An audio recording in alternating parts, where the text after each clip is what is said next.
राजा ने गुरु पद्म संभव को जिंदा जलाने का आदेश दिया को उन्होंने खाली कुएं में डालकर ऊपर से पत्थर डलवा दिए थे। सुबह के 10:15 बजे है तो काफ़ी अच्छा लग रहा है। ये सन 1934 की है जब यहाँ पे गुरुद्वारा हुआ करता था।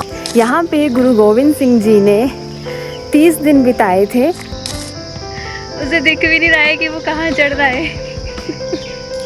किसी ने अफवाह फैला दी कि इसमें गुरु पद्म संभव और राजा की पुत्री मंधरवा के बीच में संबंध है। नमस्ते, स्वागत है आप सबका मेरे इस नए ब्लॉग में। आज मैं आई हूँ रिवालसर, जो कि हिमाचल प्रदेश के मंडी ज़िले में स्थित है। और ये ऐसा स्थान है, यहाँ पे आपको 3 धर्मों के धार्मिक स्थल देखने को मिल जाएंगे। सो चलिए यहाँ पे शुरुआत करते हैं और टर्न बाय टर्न आपको सारी जगह के दर्शन करवाते हैं और इसी के साथ इतिहास के बारे में बताते हैं। सो मेक श्योर कि आप इसके लिए ब्लॉग को एंड तक ज़रूर देखें। और यहाँ पे आपको हिंदू, बौद्ध धर्म और सिख धर्म तीनों के यहाँ पे पवित्र स्थल देखने को मिल जाएंगे। इतनी पावन ये धरती है। सो चलिए शुरू करते हैं।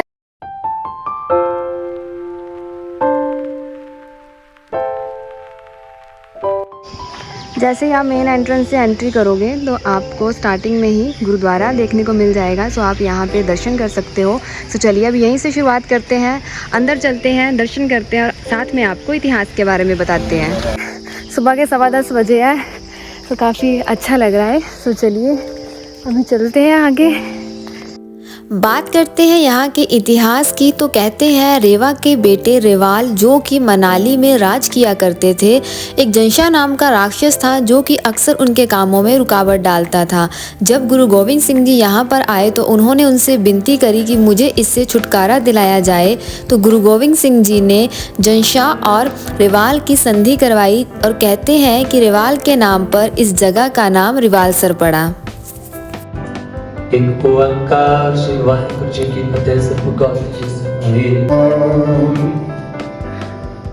श्री वाहिगुरु। यह तस्वीर सन 1934 की है जब यहाँ पे गुरुद्वारा हुआ करता था और आसपास सिर्फ जंगल ही जंगल था। कहते हैं बिलासपुर के राजा अजमेर चंद ने गुरु गोविंद सिंह जी को बैसाखी के पर्व पे निमंत्रण दिया था और गुरु गोविंद सिंह जी अपने 500 घुड़सवार सैनिकों के साथ यहाँ पे आए थे और उन्होंने आदेश दिया कि एक ऊंचे स्थान पे सिखों का खेमा लगाया जाए। और जिस स्थान पर खेमा लगाया गया था वहाँ पे आज सुंदर गुरुद्वारा बनाया गया है और बैसाखी के पर्व पे यहाँ बहुत से श्रद्धालु माथा टेकने आते हैं। यहाँ पे गुरु गोविंद सिंह जी ने 30 दिन बिताए थे और राजा जोगिंदर सेन ने इस गुरुद्वारा को सन 1930 में बनवाया था। इस गुरुद्वारा में आपको पार्किंग की फैसिलिटी भी मिल जाएगी और यहाँ से आप देख सकते हो कितना ही प्यारा व्यू यहाँ से नज़र आ रहा है, पहाड़ और सामने ये गुरु पद्म संभव की मूर्ति बनाई गई है। और ये रिवालसर लेक। अभी इस साइड भी चलेंगे और आपको टर्न बाय टर्न सारी जगह दिखाएंगे। यहाँ पे आपको ठहरने के लिए रूम भी मिलते हैं, तो आप यहाँ पे रुक भी सकते हो।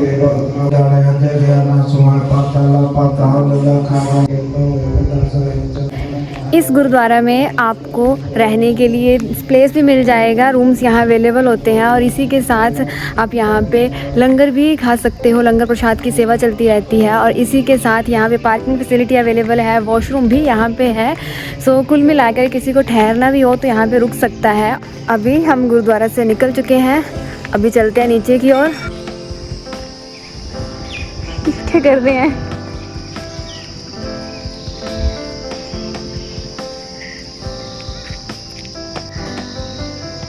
उसे दिख भी नहीं रहा है कि वो कहाँ चढ़ रहा है। अरे यार अब दिखा उसे। अभी नीचे की ओर चलते हैं और आपको आगे का फर्दर व्यू दिखाते हैं और इसी के साथ साथ बाकी 2 जगह जो धार्मिक स्थान, अभी बौद्ध धर्म और इसी के साथ ही हिंदू धर्म के मंदिर दिखाते हैं और साथ में दर्शन करवाते हैं।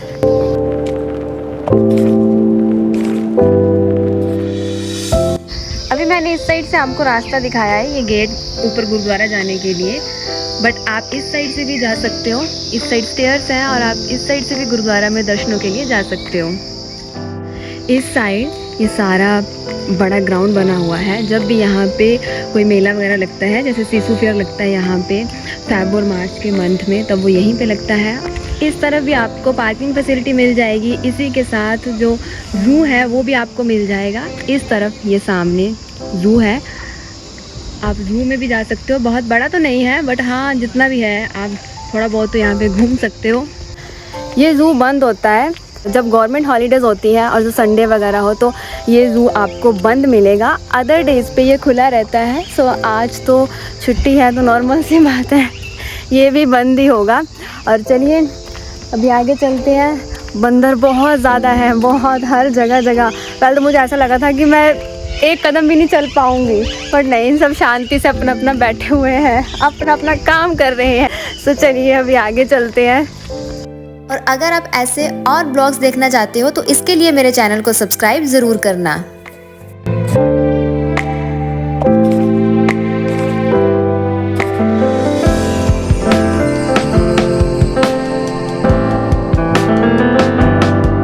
इनके ऊपर कुछ इनकी ही लैंग्वेज में, बौद्ध धर्म की जो लैंग्वेज है, मंत्र लिखे हुए हैं। बहुत सुंदर ये सब कुछ लग रहा है यहाँ पे और बहुत ही सुकून है, बिल्कुल पीसफुल प्लेस है यहाँ पे।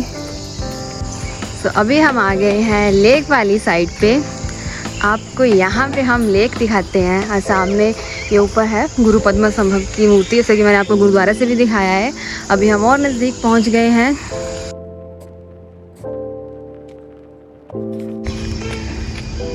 कितना सुंदर लग रहा है। इस तरफ है मंदिर और ये लोमश ऋषि का मंदिर है, इस साइड भी जाएंगे। तो चलिए पहले आपको ये सुंदर सा लेक दिखा देते हैं और यहाँ के इतिहास के बारे में बता देते हैं।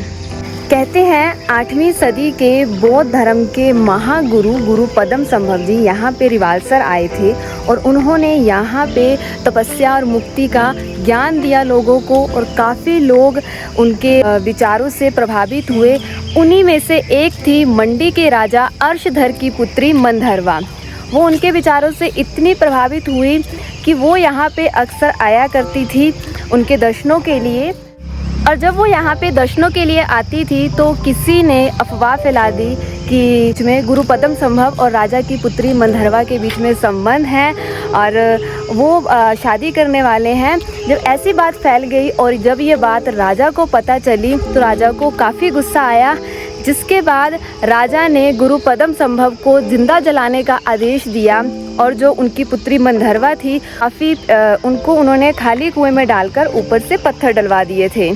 ये जो आप स्थान देख रहे हो, इसी स्थान पे गुरु पद्म संभव की चिता बनाई गई थी और कहते थे कि यहाँ पे तिल का तेल डाला गया था उस टाइम और काफ़ी बड़ी चिता बनाई गई थी। लगभग 7 दिन तक वो जलती रही थी, उनके शरीर से धुआं निकलता रहा था और जब 7वां दिन हुआ तो उनका शरीर पानी में बदल गया।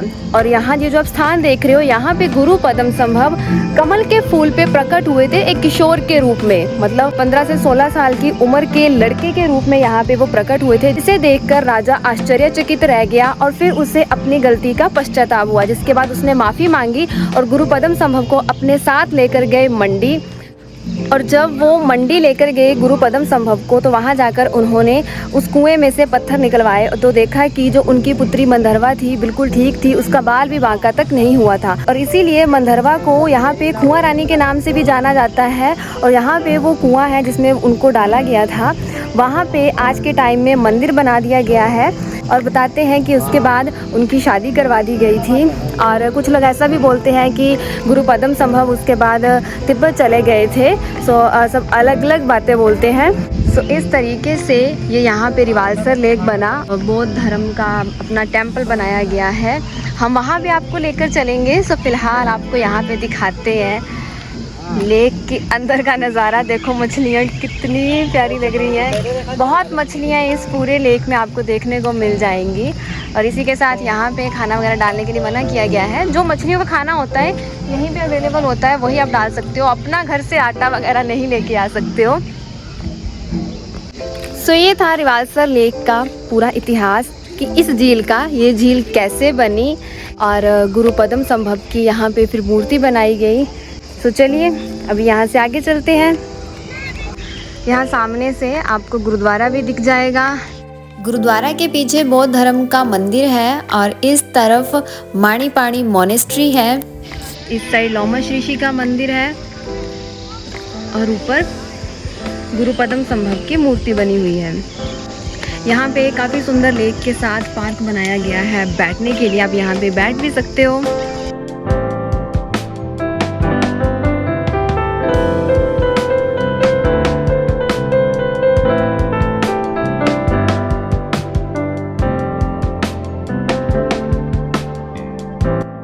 अभी मौसम काफ़ी ठीक हो गया है, ना बहुत ज़्यादा ठंड है ना बहुत ज़्यादा गर्मी है, बिल्कुल मीडियम सा मौसम है, तो अच्छा लग रहा है। नहीं तो अभी तक तो धूप में बैंड बज चुकी होती। और सर्दियों में तो यहाँ बैठने के लिए काफ़ी अच्छा है कि आप धूप में बैठ सकते हो और इस नज़ारे को देख सकते हो। बहुत अच्छा लग रहा है, बहुत सुकून है, बिल्कुल शांति है और लोग भी बहुत कम है। तो अभी हम जा रहे हैं लोमश ऋषि मंदिर के दर्शन करने के लिए और आपको वहाँ के इतिहास के बारे में बताते हैं। अभी मैं यहाँ पे आपको लोमश ऋषि जी के इतिहास के बारे में बता देती हूँ। कहते हैं कि लोमश ऋषि जी ने इस स्थान पे कमल के फूलों के साथ भगवान भोलेनाथ जी की पूजा करी थी 100 सालों तक, जिसके बाद भगवान भोलेनाथ जी ने उनकी भक्ति से प्रसन्न होकर उनकी इच्छा अनुसार उनको वरदान दिया कि उनकी इच्छा थी कि जब तक उनके शरीर पे बाल रहेंगे तब तक उनकी मृत्यु ना हो, और उनको वैसा ही वरदान मिला और उनके शरीर पे बहुत बाल होने के कारण उनका नाम लोमश ऋषि पड़ा। और इस तरीके से यहाँ पे लोमश ऋषि जी का मंदिर बना। लोमश ऋषि जी के मंदिर के साथ ही प्राचीन शिव मंदिर है और लक्ष्मी नारायण मंदिर है, आप यहाँ पे ज़रूर दर्शन करें।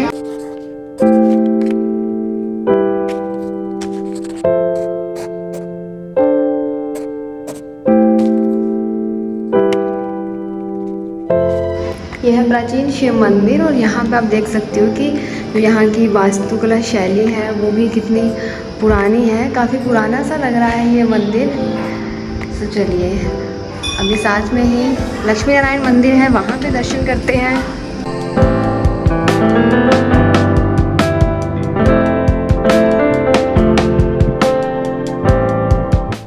अभी हमने तीनों मंदिरों में दर्शन कर लिए हैं। अभी चलते हैं हम ऊपर गुरु पद्म संभव जी की मूर्ति के पास। तो चलिए आपको रास्ता भी साथ साथ में दिखाते हैं।